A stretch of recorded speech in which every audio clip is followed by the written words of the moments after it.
Now it's time to add our text to the sleeve of the cookie, and because my handwriting isn't so great, I brought in my projector to help.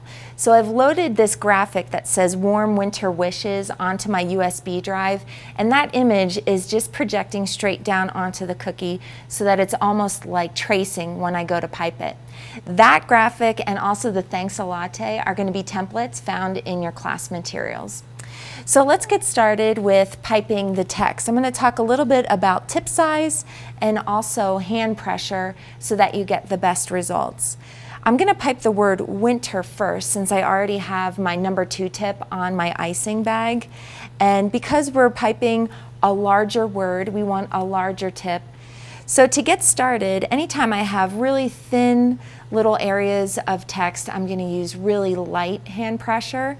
And when I want to beef up the text a little bit, I'm going to give a harder squeeze.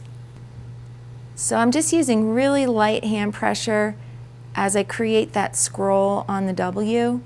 And then as I pull around, I'm just going to gradually increase that hand squeeze.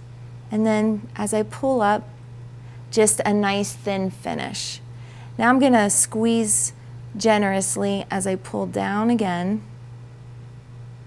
And then I'm going to ease off that squeeze and finish off with a little bit of a flare. And this will create those thin and thick areas that makes that text look so beautiful.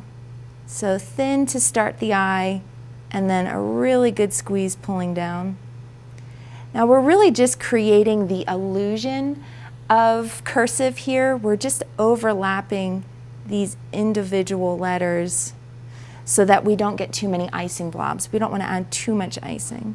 So nice and thin, and then a really good squeeze pulling down, easing off, going up, and then another good squeeze as we pull down.